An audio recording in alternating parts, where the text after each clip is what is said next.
Welcome, everyone. Before I say anything else, I want you to notice something. You're already in a visual environment right now. This slide, these colors, this layout, and whether you realize it or not, those choices are already shaping how you're receiving this information. That's what this session is about: the hidden curriculum of color, the unintentional, unexamined messages your course materials send before a student reads a single word. My name is Michelle Lewis, and over the next hour, I'm going to make the case that color is one of the most evidence backed and most overlooked levers instructional designers have, not for aesthetics, but for actual learning outcomes. So, before we go any further, the reason I'm showing you this slide is so that you know that I actually know what I'm talking about. I want you to see where I've been featured, the book that I've written, the education that I have, because you are a profound academic and you are shaping the future of education. And I want you to know that you can trust me in this topic to help you add additional color skills into your designs. And I also want to show you this because even if you think, oh, I know a lot about color, I've read some books, I've done some online research, I want you to see what is very common when people Google color psychology, color of emotions. And I don't know about you, but finding links to color psychology is challenging in today's academia. I've taken multiple color courses, color theory, color methodologies, color specialties, color translations. This is the one topic that isn't discussed. And if it is discussed, it's a very short period of time. And as you can see here, just pick one color, look at the emotions across all of the wheels, and you'll see there's a tiny bit of crossover, but a lot of it is very inconsistent. And sadly enough, a lot of colors have been pushed into a category where all the meanings are negative, which is not true at all. So this time that we're going to have together, everything I'm going to show you is going to be backed by scientific and academic study, the way color psychology should, in my opinion, be interpreted. So, by the end of this session, you're going to be able to explain how color functions as a cognitive variable, being able to shape attention, cognitive load, and memory across instructional contexts. You're also going to be able to evaluate your own materials and learn spaces to identify where color is supporting or even unintentionally undermining your clarity and outcomes. And lastly, you'll be able to apply a research informed framework to use color intentionally across in person, hybrid, and digital environments. I want this to feel very actionable for you right away. Every course has a hidden curriculum. It is the set of messages students receive that you never explicitly taught. Things like, does this feel organized or chaotic? Does this instructor care about me? Is the material going to be manageable or overwhelming? And color is one of the most powerful carriers of that hidden curriculum. And most designers never really think about it intentionally. When a student opens your LMS module and sees 6 different colors with no consistent meaning, they feel something. Not consciously, maybe, but cognitively. Their brain is spending resources trying to figure out what the visual environment is trying to say. And that is load. That is friction. And it happens before they've even read anything. The question I want you to sit with throughout this session is, what is your color environment communicating right now? And did you choose that, or did it happen by default? I've audited over 20 courses across 12 institutions, and the single most consistent finding is that the hidden curriculum is invisible to the people who've built it, because most of the time it's very hard to overcome and see your own color bias, especially if you're not looking at it through a color psychology and color science perspective. So, why does this matter right now? Why should you care? I want you to show how this is very relevant to what you're building and in your institution. Right now, screen based learning dominates. Online and hybrid environments remove the physical context cues that a lot of us are used to because visual signals on screens are now carrying more cognitive weight. A great example of this is YouTube, Instagram, and Pinterest, who have all now adjusted their feeds by color because it is such a huge part of how people learn. Cognitive load complaints are definitely rising. Faculty variability in design creates inconsistent visual environments, and so students are having to relearn how to navigate each course because of the visual cues. Retention and completion pressures. Institutions are accountable for persistence metrics and usually are not aware of the cognitive friction that is within the existing design. And there are also assessment clarity concerns, testing environments that have their own visual signals, and the interface that students see during a test, during a quiz, during an assignment can dramatically alter their performance, all based on the color environment they see. So, this is the through line for everything we're going to cover. Color affects attention. Let me say it again. Color affects attention. Attention then affects cognitive load. Cognitive load affects retention and transfer, and retention and transfer drive performance and persistence. So this isn't me just spewing whatever my opinions are. Each one of these is supported by research. And when you see it laid out this way, it becomes really clear why color is not a cosmetic decoration like we've been taught. It is an instructional one. Every design choice you make about color sits at the very first link in this chain. And if you get it wrong, the effects compound all the way to the end. Color definitely directs attention. And if that's true, color directs learning. So let's look at what the research actually says. And before we go into the evidence, I want you to do something. Pull up a course in your head, one you've designed, one you've taught, one you've taken recently, and hold it there. Now I want you to work through these prompts. I'll read them aloud and give you a moment with each one. So number one, what was the dominant color in the course materials? Was it chosen intentionally or by default? Number two, does the visual environment signal this is important anywhere? If it does, how? Or does everything look equally the same, equally weighted? And number three, if a student had never read the syllabus for this course, what would the color environment alone communicate? So keep that in mind, especially as we go through this, because what we're about to cover is going to make all of these questions a lot more interesting. So let's start at the beginning. What is signaling? A signal is any visual cue that guides attention and reveals structure. It reduces the mental search cost of processing information. Your eyes know where to go, so your brain can focus on the content, not the navigation.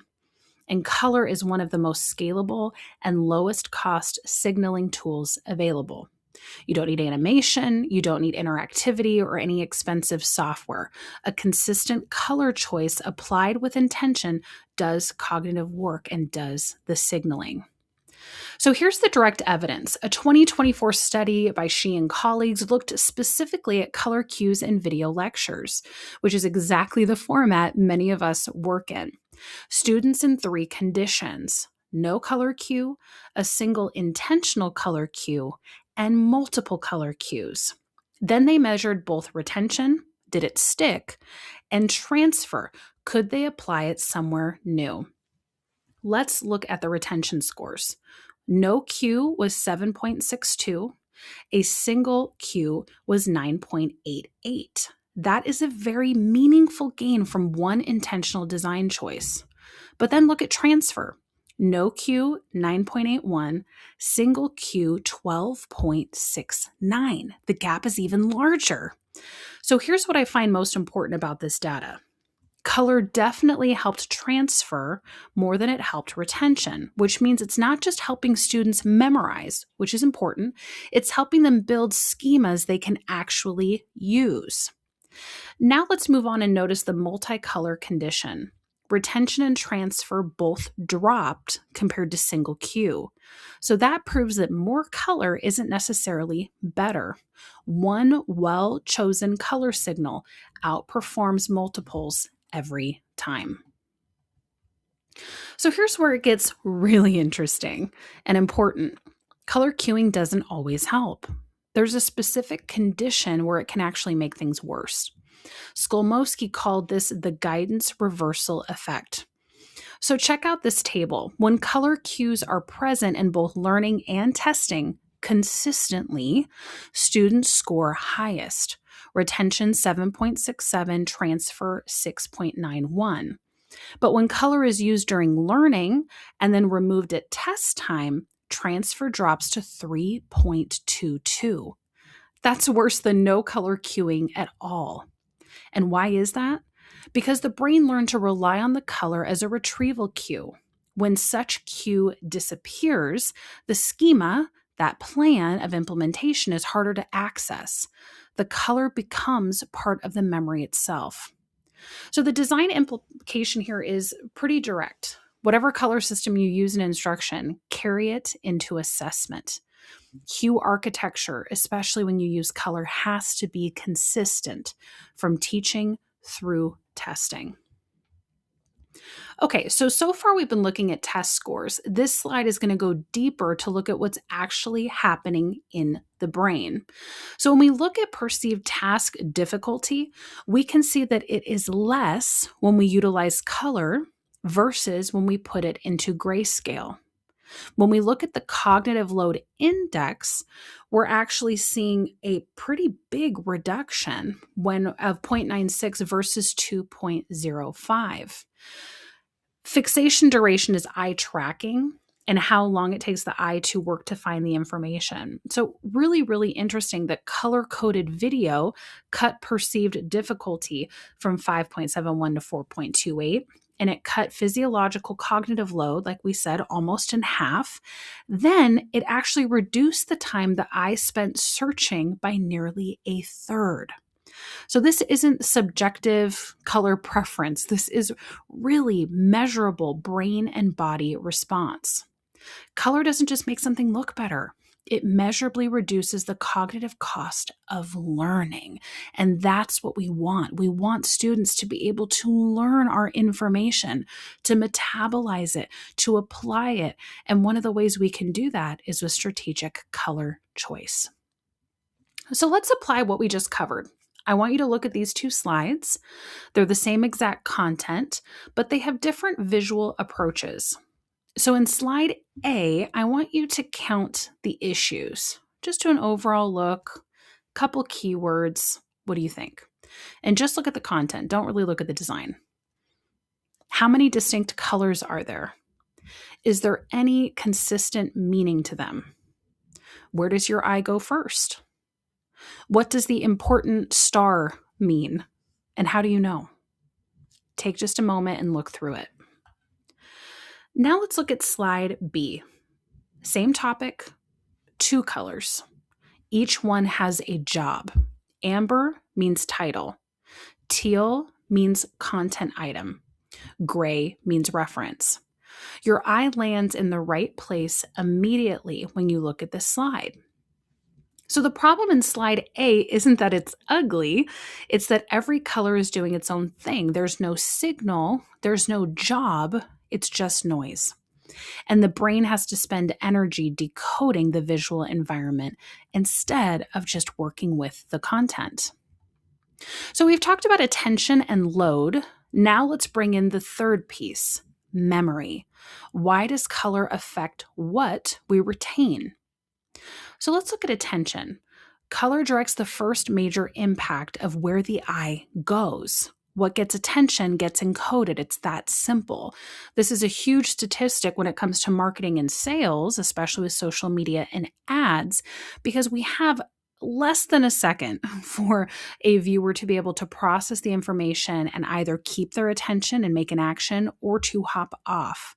So color accounts for a huge part of that, and people are going to perceive color before they can even read a line of text, even if it's only one word.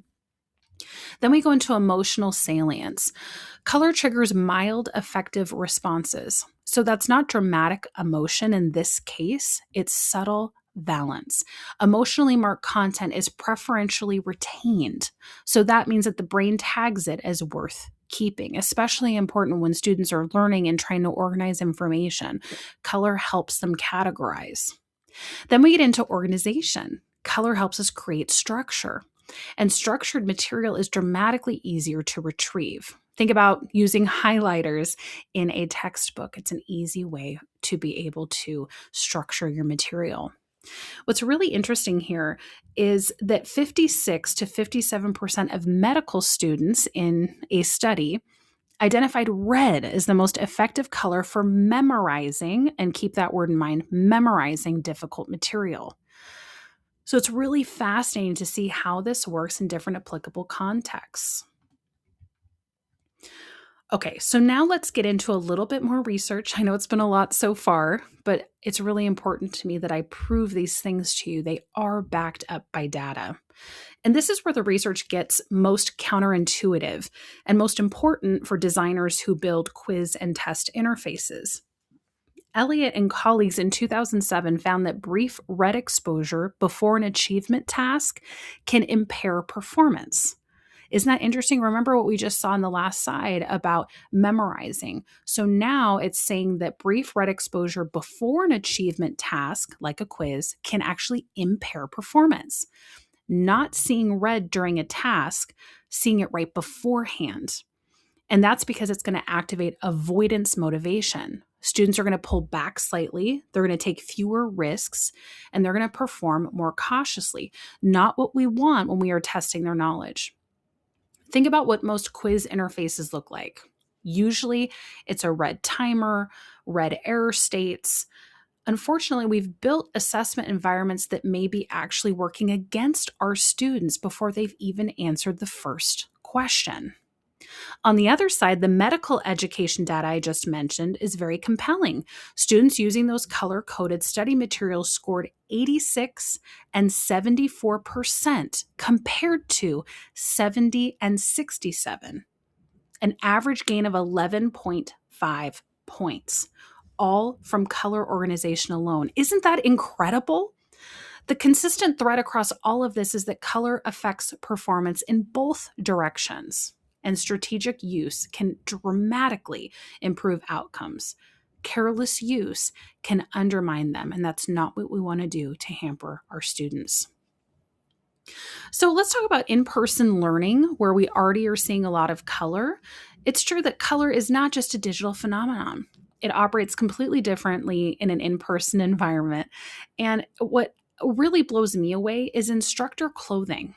I've tested this again and again. Whatever you wear in front of a student when you're teaching in person or via video has a dramatic impact. That visual environment includes you.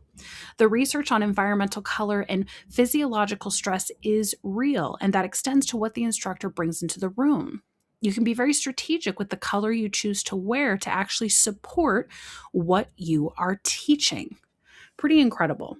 Obviously, we have slide decks giving a different visual signal to emphasize hierarchy and category. We have the handouts and printed materials where color coding can really help students cue retrieval especially. We have classroom walls and space, huge in terms of the environmental hues influencing how someone is going to stay awake, how someone's going to learn, how someone's even going to socialize. They proved that in a fascinating study in colleges where they voted a yellow room as the one that fostered the most connection between students. We have whiteboard and lab environments, and we also have the physical assessment context, like room tone and visual complexity during testing, and how those can dramatically affect performance. So we're about to focus on online learning where all of this is amplified because that's where a lot of us are now. A lot of students are taking these things online. So let's pivot into that context.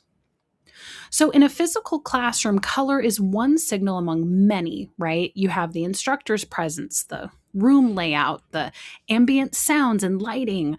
All of those things can provide context because students are reading a large amount of information in an environment. In online learning, the screen is the entire environment.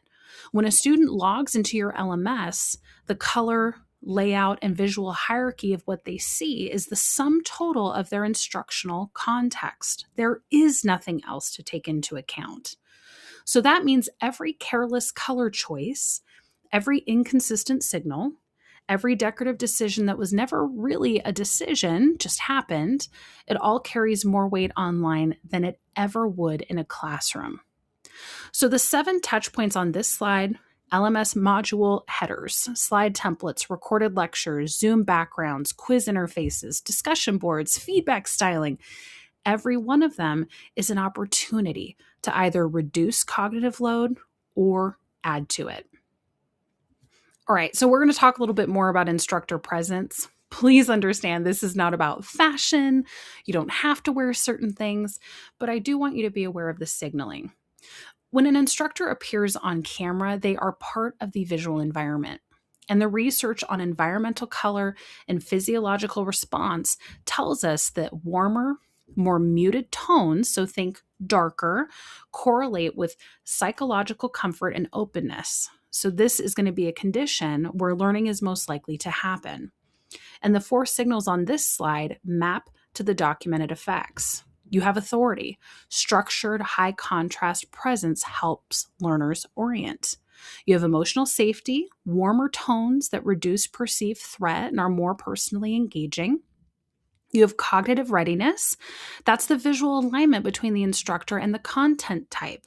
So, analytical content versus more creative content, those are going to be different color associations.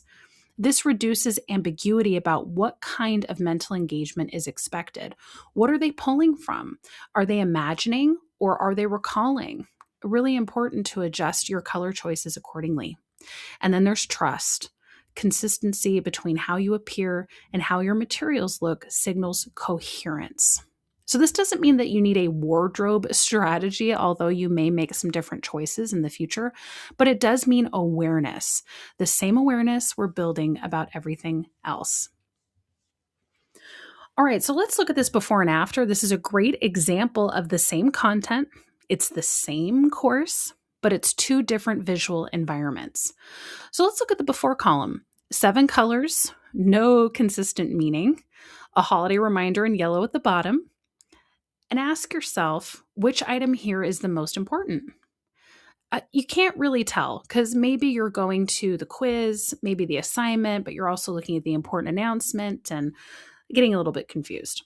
Everything is pretty loud, I would say, equally. Now let's transition to the after column. There are 3 colors here. Each one has a specific job. Teal means content. Amber means assessment or quiz, saying to act on this. And then gray means information only. So the moment that the student comes in and learns this system, which takes about 4 seconds, they never have to decode it again, and they know what to expect and what to look for in future weeks. That's cognitive load being returned to the learner. Every time a student opens this module, they're spending a little less energy on orientation and a little bit more on learning. So over the course of a semester, that compounds dramatically. And it makes them actually want to prioritize this type of learning experience and environment and get it done first because it feels easy. Notice also that the after column uses the same color as the presentation we've been doing. That's very intentional. The deck you're watching right now is modeling the framework that I'm teaching. So this implementation in one of the examples of a course I worked on took about 4 hours to implement. The harder part that actually takes the expertise was first assessing the environment. Where are these students located? What is their age? What is the material? And making all of those decisions based on the science and the psychology to make the correct color choices, yes, but color family. Is it going to be saturated? Are we lightening the color? Are we darkening the color? And doing testing. So really important to be strategic with your implementation, and I'd recommend definitely bringing on an expert. Okay, so you as an instructional designer in whatever capacity, you already control the visual environment of every course that you design. You're working with the LMS templates, the slide layouts, the assessment interfaces, the feedback styling, all of that passes through instructional design. We want to be really clear that poor visual design can disproportionately affect students that are under cognitive stress. They're dealing with a lot of stuff. So when we're able to reduce the unnecessary load, like visual processing, we're not just improving the average, we're improving access. So here are some good examples that you can take into consideration: your assessment interfaces, those color choices, accessibility, being compliant while also reducing cognitive load. It just goes hand in hand. It's a beautiful thing. And then faculty design training, knowing that instructors who understand color signaling in their design, what they wear and how they shape courses, but makes courses better and more efficient with less effort. So this is a design governance issue, and it belongs in our professional toolkit the same way that accessibility does. Alrighty, so let us look at the metrics that matter, especially when it comes to quiz and test retention. We've shown consistent cueing improves scores. We showed you that data. It is undeniable. When it comes to knowledge transfer, we saw that the single intentional color cue was 12.69, whereas no cue was 9.81. Measurable. Incredible. In terms of perceived course quality, we saw that lower cognitive load correlated with higher satisfaction ratings. So this shows up in your end of semester evaluations. Important, right? Giving people that good experience. And then course completion, we saw reduced friction that removed barriers to persistence. Students who feel lost in an environment, they are going to disengage. And sometimes they can't even articulate why. It just feels overwhelming. For student performance equity, poor visual design can disproportionately affect students that are already under stress. And then assessment validity, if your quiz interface is affecting scores independent of knowledge, you're not measuring what you think you're measuring. And that's a data integrity problem. We want to give them the best chance they have of scoring well with the knowledge they've gained. Alrighty, so 2 students, same knowledge, same question, different visual environments. Looking at student A's interface, we can see an orange-brown header that is going to be more stimulating to the nervous system, higher stress response, warnings, you can't go back, time limit, question number highlighted, answer options color-coded. Every element is competing for attention here. And we have different saturation with the potential answers. That's going to cause a student to usually choose one saturation over another, thinking that it's leaning towards the right answer. In student B's interface, we have a neutral header. We have the time in the corner. We have it small, gray, not overwhelming. The restriction is noted once, very quietly, and the question is in plain text. The options are in a clean and consistent format, giving equal opportunity to make a selection. So, of course, same knowledge, same everything, but it just shows how different this takeaway can be for a student. A more calming color scheme, reduced stress, is going to be associated with higher scores. And the great news is we've supported all of this with the data. So you can't say color increases enrollment, right? That would be, I think, a little bit arrogant and assuming, but it does reduce the friction that prevents completion. We saw clearer cognitive signaling creates reduced perceived difficulty. Reduced perceived difficulty means lower attrition risk. Lower attrition risk, stronger completion rates, and higher completion rates leads to institutional reputation and revenue. Each step is measurable. You can put in satisfaction surveys, perceived clarity ratings, LMS engagement analytics. All of those things are already being collected. And so all we're doing is adding a design variable to the analysis. This is the kind of evidence that really makes an institution go, holy smokes, let's adjust this. It not only benefits the students, but it benefits us as the institution, as the university, because we know that we're giving the students their best outcome, and we can prove it with the data. So everything comes together in this framework, 4 layers, each one a question to ask before you finalize any design decision involving color. Layer 1 is going to be the signal layer. What does this color communicate? Before you choose a color, define its job. Priority, category, warning, support. One rule: each color signals one function. That's it. Layer 2 is the load layer. Does this color reduce cognitive effort or add to it? 1 to 2 structural color cues maximum. Avoid competing saturations, keep the color families similar. And the test is really simple. If a student has to decode your color system, it's not working. And these are easy things that you can have them vote on. Layer 3, continuity. Is this color consistent from learning through assessment? Whatever cue architecture you build in your slides has to carry through to your quizzes and tests. We showed you what happens when it doesn't. Scores go down. Layer 4, context. Does the visual tone match the instructional intent? Analytical content, creative exploration, and evaluative moments each have different cognitive demands and color associations. So, for the cognitive demand, we have to be able to match the appropriate color environment.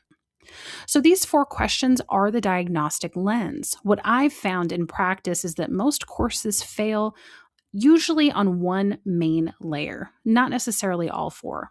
So, identifying which layer is the actual problem is what takes the experience. And this rubric will show you where you are. It's not always going to show you why. Now, I want you to actually use this. Feel free to screenshot it if you need to. Open something that you've made, a slide deck, an LMS module page, an assessment. Pull it up if you can, because we are going to score it. The rubric has 4 rows, 1 for each layer of the framework. So there's going to be 3 performance levels: needs work, developing, and strong. You can get a max of 12 points. So work through each row honestly. Layer 1 is going to be the signal. Does every color have a clear single purpose, or are some colors decorative or inconsistent? Layer 2 is the load. Is the palette reducing visual work or adding to it? Especially if you can put a heat map in some of your materials, especially on websites, this can be really helpful to see where the student is focusing their attention and where they are dropping off or stop scrolling. Layer 3, continuity. Are your cues the same from instruction to assessment? Is it a clear color scheme that goes all the way through? And layer 4, context. Does the visual tone match what you're asking students to do mentally? So take a moment, go through this, whether it's now or after you take this session, and see what score you got. Most people usually land between a 5 and an 8 and are already doing more intentionally than they actually realized. And most people who scored below 5 have just identified their highest leverage redesign opportunity, because it just comes with clarity, right? Every decision comes once we get clarity. So if you score between a 5 and an 8, you're more so developing and you want to know specifically what's holding you back, that's exactly what a course color audit is designed to surface. And that can be done with information I'll give you later, or it can be done with any color expert that you trust. All right, so applying this framework, let's talk about slide design again. We have the before, 6 colors, no hierarchy. The eye doesn't know where to start or to stop, pardon me. Every item is signaling equal importance, which means nothing is important, right? After, we have 2 colors. We have amber, teal, and we do have gray. Technically, that's not a reactive color, but it just shows you very quickly, 3 seconds, you know the system. You never have to relearn it. That's what we want for our students. So what we did here is we did not change the content. All we did was simplify the signal architecture, right? So the information is still there. It's just organized so the brain can access it with less effort. So we always want to be thinking, which version that I create is more cognitive work for the student? How can I help them start learning faster and reduce that load? Alrighty, so in terms of applying this framework, let's talk about LMS module design. Usually you log in, there's no structure. You can tell pretty quick what platform is being used because it hasn't even been adjusted usually. What we want to do is really focus on one color and one content type.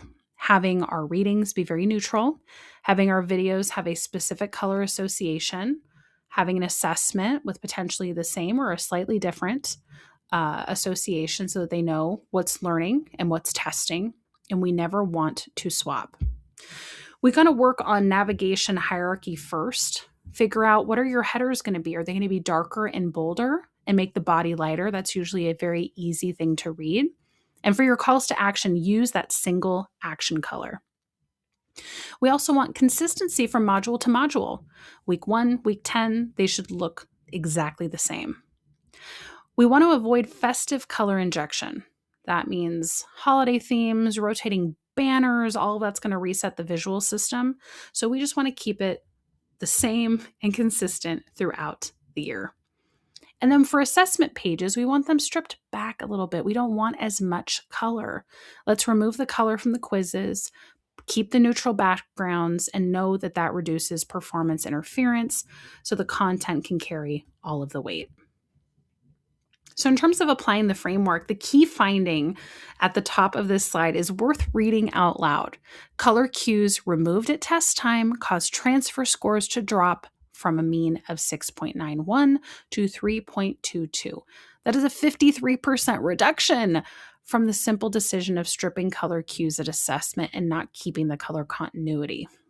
So I know in the last slide I mentioned to bring it back to neutrals, but you can very easily still have simple color cues like we saw earlier in the slides of examples of, if you're using blue throughout the learning, you can have a little bit of blue at the top header of the assessment. So match the learning cues in your tasks. If you've built a color system in your instruction, carry it into your assessment. The brain expects continuity, so give it that and keep it easy.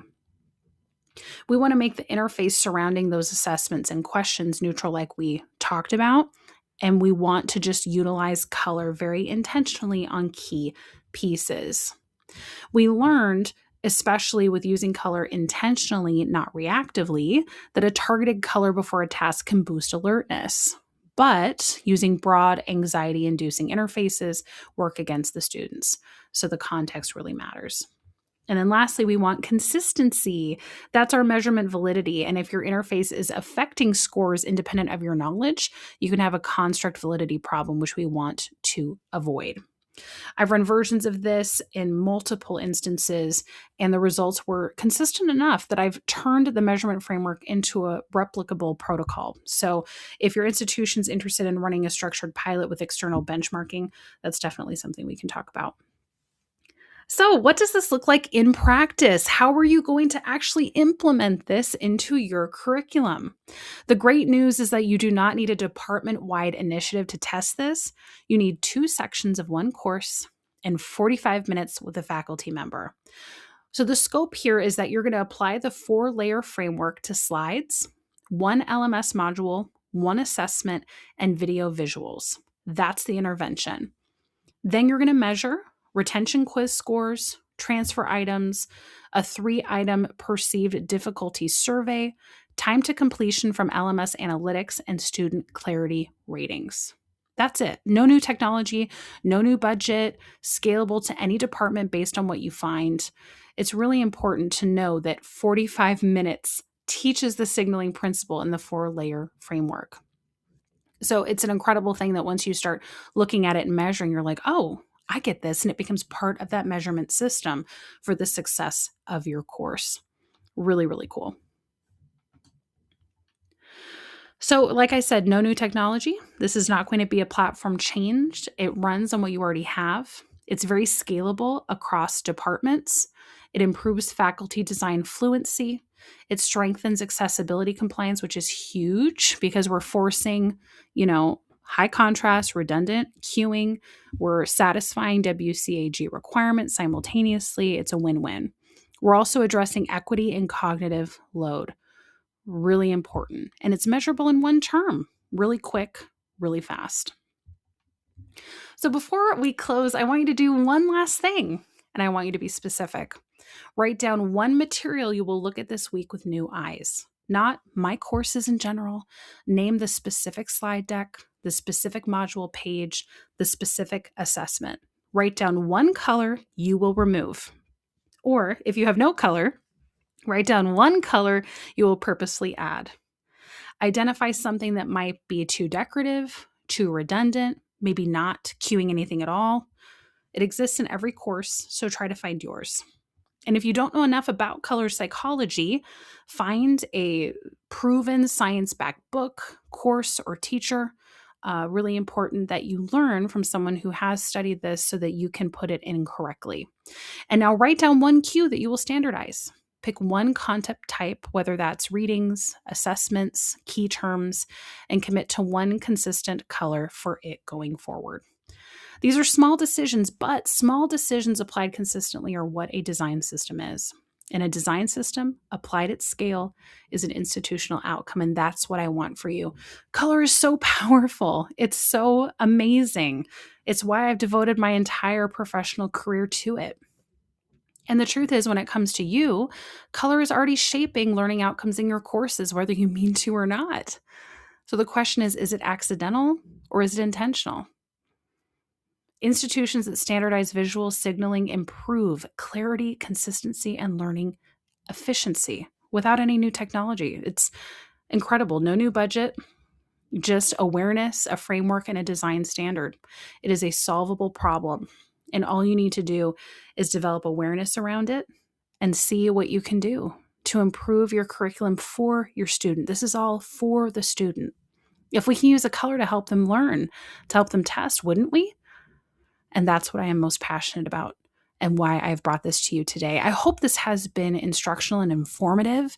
I hope this is science and studies that you haven't necessarily heard before. Thank you for lending me your attention. I would love to hear how you're implementing this in your practice, in your school, in your institution. Feel free to reach out to me. My contact information is below, where you can see how I implement color in other ways. Take this a step further if you want to grab my book, whatever way that you want to connect. Thank you so much for being here. I am so excited for you to implement color into life, learning, and to see measurable outcomes. Have a wonderful rest of your conference.